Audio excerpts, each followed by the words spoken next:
ಕೆಲಸ ಮಾಡಿ railway ticket collector ಆಗಿ ಜಾಬ್ ಗಿಟ್ಟಿಸ್ಕೊಳ್ಳೋದು ಅಂದರೆ ಅಷ್ಟು ಸುಲಭದ ಮಾತಲ್ಲ. ಆದರೆ ಆ ಹುಡುಗ ಟಿಕೆಟ್ ಕಲೆಕ್ಟರ್ ಆಗಿ ಜಾಬ್ನ ಮುಂದುವರಿಸ್ತಾನೆ.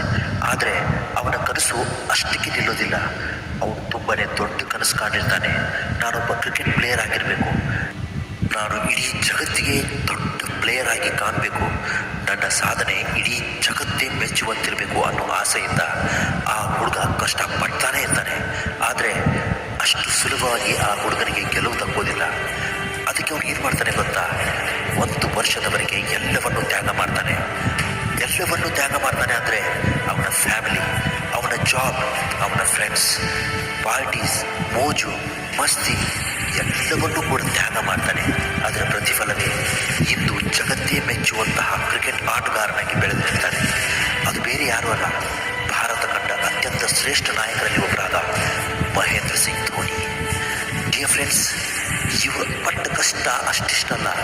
ಅವರು 1 ವರ್ಷದವರೆಗೆ ಎಲ್ಲವನ್ನ ತ್ಯಾಗ ಮಾಡಿ ಕಷ್ಟಪಟ್ಟಿದ್ದಕ್ಕೇ ಆ ಸ್ಥಾನದಲ್ಲಿ ರಾರಾಜಿಸ್ತಾ ಇರೋದು. ಕಾಲ ಹೀಗೆ ಇರಲ್ಲ.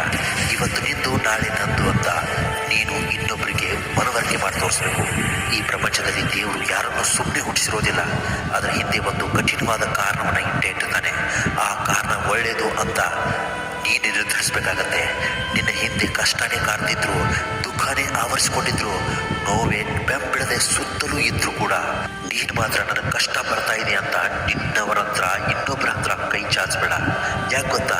ಇಲ್ಲಿ ನಿನ್ನವರು ಅಂತ ಯಾರು ನಿನಗಿಲ್ಲ. ಎಲ್ರಿಗೂ ತಮ್ಮ ತಮ್ಮ ಜೀವನನೇ ಇಂಪಾರ್ಟೆಂಟ್ ಆಗಿರುವಾಗ ನೀನು ನಿನ್ನ ಬಗ್ಗೆ ಯೋಚನೆ ಮಾಡೋದ್ರಲ್ಲಿ ತಪ್ಪೇನಿದೆ? ದಾರಿ ತಪ್ಪೋದು ಸಹಜ, ಆದರೆ ತಪ್ಪಿದ ದಾರಿಯಲ್ಲಿ ಮತ್ತೆ ಪ್ರಯಾಣ ಮುಂದುವರಿಸುವುದು ವಿಪರ್ಯಾಸ. ಮೈ ಡಿಯರ್ ಫ್ರೆಂಡ್, ಯಾರನ್ನು ಮೆಚ್ಚಿಸಲಿಕ್ಕಾಗಿ ಬದುಕಬೇಡ. ನಿನ್ನ ಇಚ್ಛೆಯಿಂದ ನೀನು ಬದುಕು. ಜನರು ದೇವರನ್ನೇ ಮೆಚ್ಚಲಿಲ್ಲ, ಇನ್ನು ನೀನು ಯಾವ ಲೆಕ್ಕ? ನೀನು 1 ವರ್ಷದವರೆಗೆ ಎಲ್ಲವನ್ನೂ ತ್ಯಾಗ ಮಾಡು ಅಂದರೆ ತ್ಯಾಗ ಮಾಡಿ ಸುಮ್ಮನೆ ಕೈ ಕಟ್ಟಿ ಕೂರೋದಲ್ಲ. ನಿನ್ನ ಗುರಿಯ ಹಿಂದೆ ನೀನು ಬೆನ್ನು ಹತ್ತಬೇಕು, ಕಷ್ಟಪಟ್ಟು ದುಡಿಬೇಕು, ಬೆವರು ಹರಿಸಬೇಕು. ನೀನು ಕಂಡ ಕನಸನ್ನು ನನಸು ಮಾಡುವವರೆಗೂ ನೀನು ನಿಲ್ಲಬಾರದು.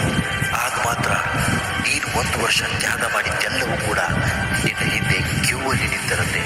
ಎಷ್ಟೇ ಕಷ್ಟ ಬಂದರೂ ನಿನ್ನ ಕಣ್ಣೀರು ಹೊರಗೆ ಬರದಂತೆ ನೋಡ್ಕೋ ಗೆಳೆಯ. ಯಾಕಂದರೆ ನಿನ್ನ ಕಣ್ಣೀರನ್ನು ನೋಡಿ ಸಮಾಧಾನ ಮಾಡೋದಕ್ಕಿಂತ ಅಪಹಾಸ್ಯ ಮಾಡಿ ನಗೋರೇ ಜಾಸ್ತಿ. ಕೊನೆಗೊಂದು ಮಾತು ಹೇಳ್ತೀನಿ ಕೇಳು. ಎಷ್ಟೇ ಸಂಕಷ್ಟ ಬಂದರೂ ಯಾರ ಹತ್ರನೂ ಕೈ ಚಾಚಬೇಡ. ಅದರಲ್ಲೂ ನಿನ್ನ ಬಂಧುಗಳ ಹತ್ರ ಅಂತೂ ಯಾವತ್ತೂ ಕೂಡ ಕೈ ಚಾಚಬೇಡ. ನಿನ್ನ ಜೀವನದಲ್ಲಿ ನೀನು ನಿನಗೋಸ್ಕರ ಬದುಕು.